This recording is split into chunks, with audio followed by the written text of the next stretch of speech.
I do see some people being critical of the Reds and saying that they're cheap for not pulling the trigger to go get the deal done for Luis Robert, whatever the hell his name is at this point. Doesn't matter. He's not a Red.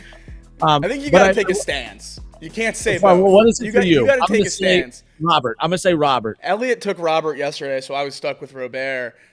I'll stick with it, I guess. We don't have a set answer for this? Well, there's literally no way of finding out. Yeah, I mean, I guess I could look it up. Marty said Robert yesterday, or he said a form of it. I don't know if it was Robert. It sounded similar to that. I don't know.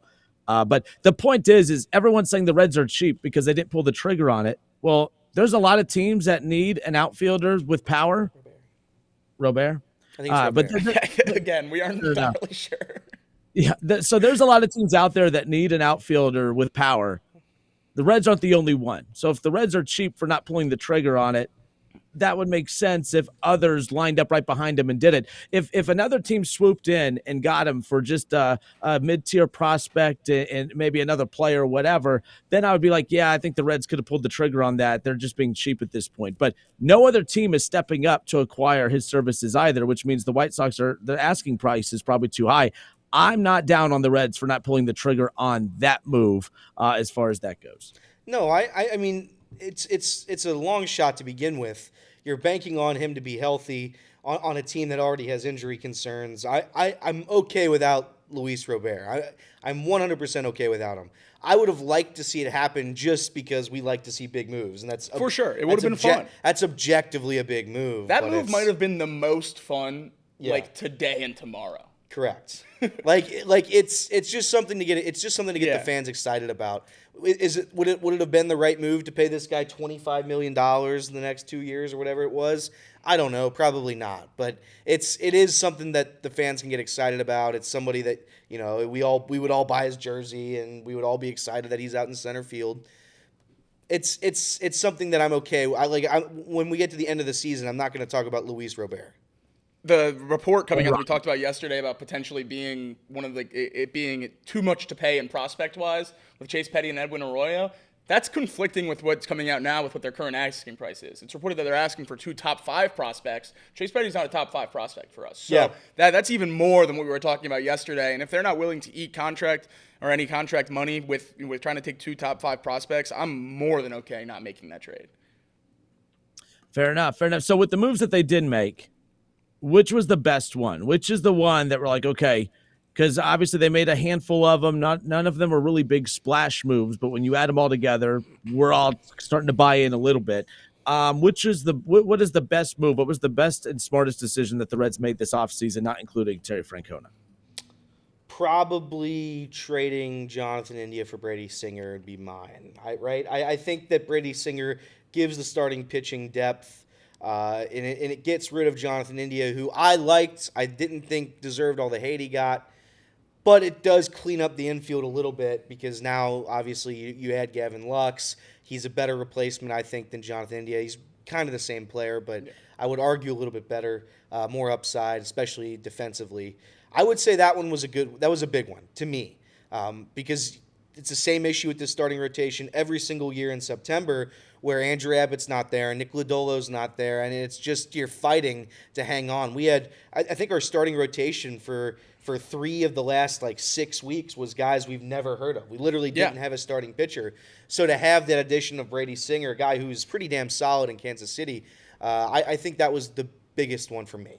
I mean, that would be my answer as well. But to go a different route, I think one that's not being talked about a lot because he will probably play the least out of the big additions. But I think Jose Trevino is an awesome addition for this team. That's a good one. The jump from Luke Maile to Jose Trevino as your backup catcher is unbelievable. And we've talked about it a lot on this show, but I think Tyler Stevenson is absolutely part of that core. He proved it last year how important of a piece he is, how good he can be. But to have a backup catcher and allow him to kind of go back and forth through that DH role a little bit more because you have a guy you believe in, I think that is incredibly valuable. Not even to mention that Jose Trevino is one of the best defensive catchers in baseball. I know he's not the most impressive bat, far from it, but he is one of the best defensive catchers in baseball. And when you put as much money as we have and as much draft capital as we have into our pitching staff, having a great defensive catcher as the backup is very important. And I think Jose Trevino will certainly help this team win more than a couple games this year. I think that's a really underrated one that people aren't talking about. Yeah, I really, that's actually a very good one. I didn't even consider that one, not just because adding pitching depth and being better than the backup catcher from last year, but it also allows you to be more creative with the usage of Stevenson, to find ways to keep him in the lineup more. If you could trust using Trevino more at catcher to be able to utilize, both of them in the lineup, I think that obviously gives them that flexibility. All the moves that they made this year were to allow them to be flexible and to play guys in multiple positions and to get extra usage out of other guys.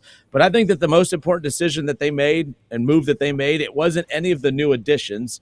It was actually a move that we kind of scratched our head at first, which was being willing to extend the qualifying offer to Nick Martinez. I don't think that the Brady Singer deal is as impactful if Nick Martinez is not here. I don't think that the Taylor Rogers deal is as impactful if Nick Martinez is not on this roster. I think that having him and then the fact that you added a Singer and added a Rogers and you added the pieces that they did, I think all of that elevates this pitching staff instead of plugging a hole on the pitching staff. So I actually think that by getting the offseason started, obviously with Francona, but the qualifying offer, being offered and accepted by Nick Martinez, I actually think that was huge because I don't know if they had to outbid anybody or not outbid, but I don't know if other teams were bidding for him or not. But the point is the fact that, yes, it might be a lot of money, but the fact that they were able to keep him and his production and you get to get him to return with the additions of a Brady Singer and then, of course, Rogers and others, whether it be the bullpen usage or the rotation, it doesn't matter. I think he was a very key piece to get things rolling early in the offseason. 100%. One of the best players on the Reds and maybe the best player at his role in baseball, if not the best, one of the best for sure. And I think the only reservation I have with that move, and it's not even a reservation if it's not the Reds, but are they going to force him into being a starter because it's $21 million? That's my concern.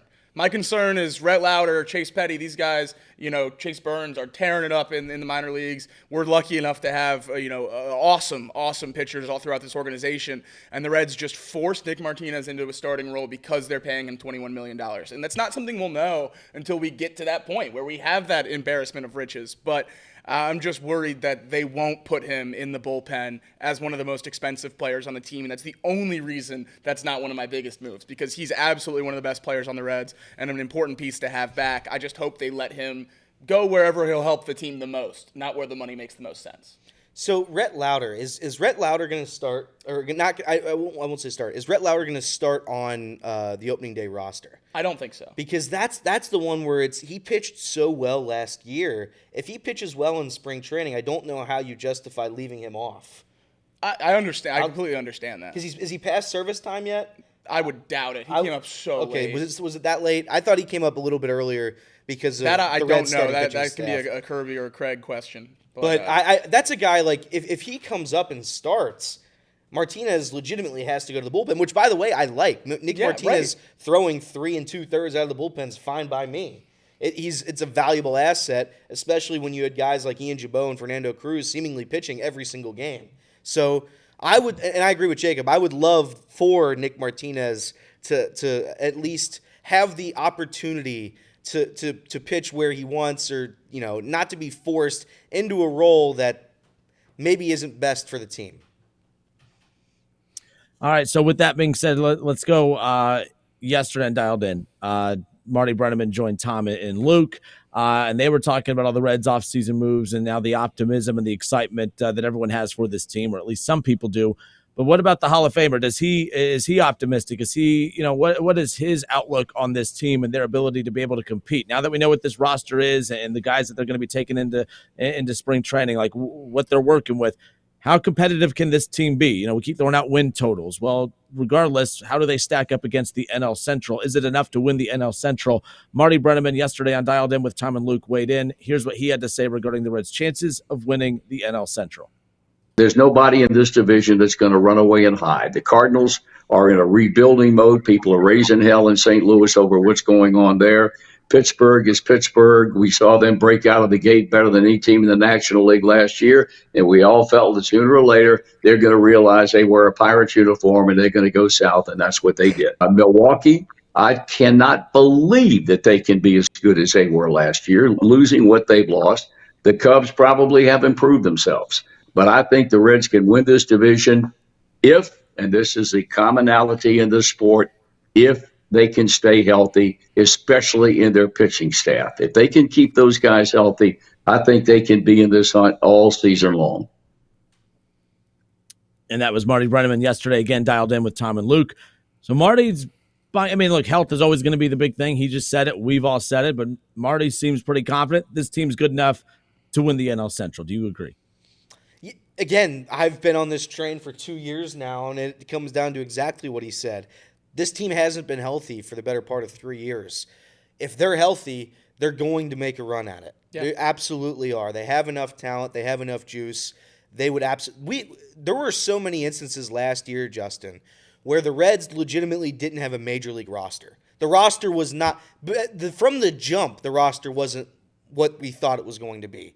You lose Noel Marte due to steroids. You lose Matt McClain due to a fluke injury.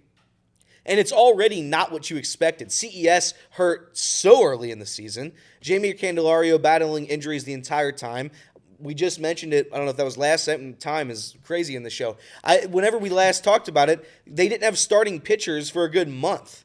Legitimately no starting pitchers for about a month. If the team is able to stay on the field, I do think that they're the best team in the division. I really do. It just comes down to, are they going to get in their own way? And I hate to say that, but it's like it is getting in your own way if you're not going to be able to be on the field. I don't blame anybody for getting injured. It's hard to stay healthy and for 6 months in a 162-game season. I get all that. But they haven't been healthy.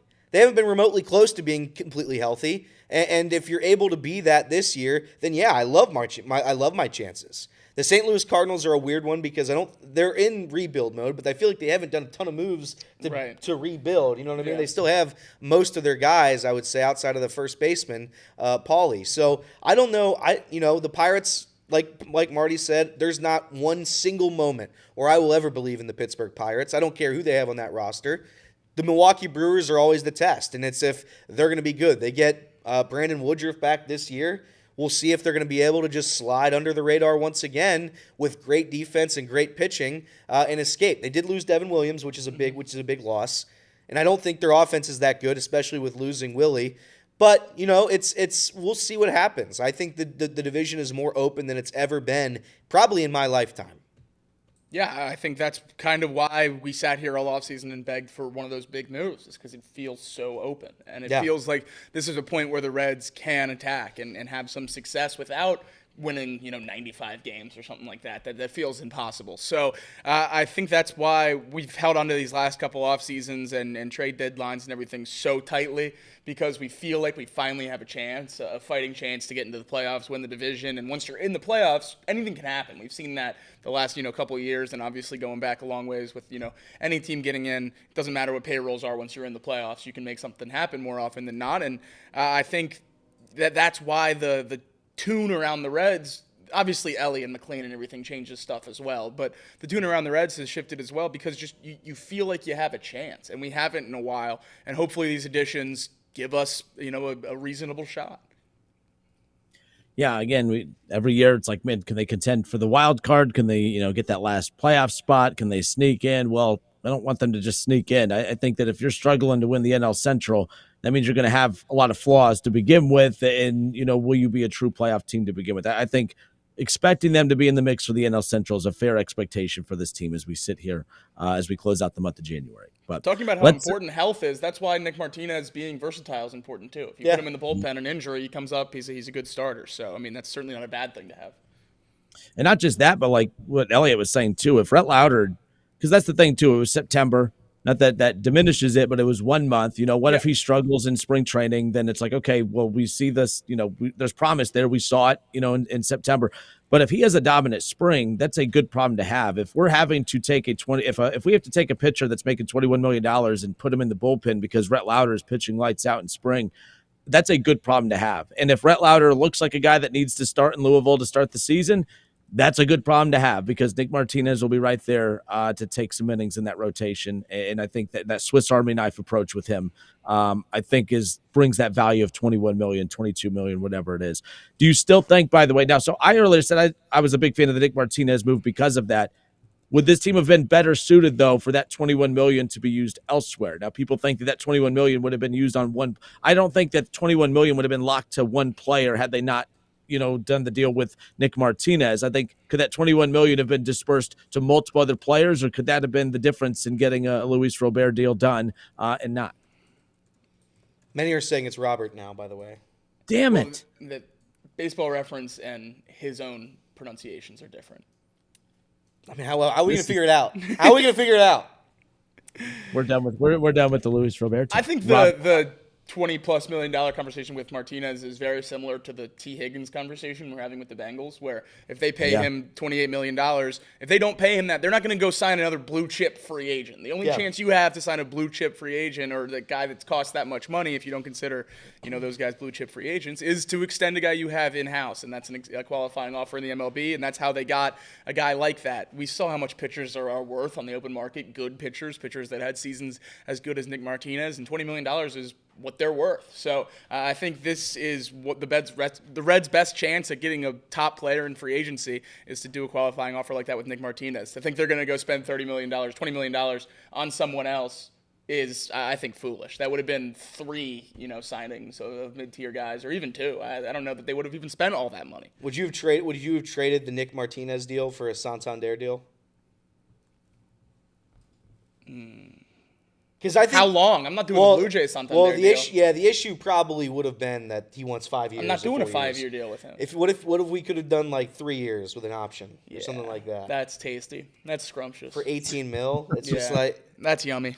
You guys have been telling me the taxes in Canada are higher, so it's like maybe we can get him for even less.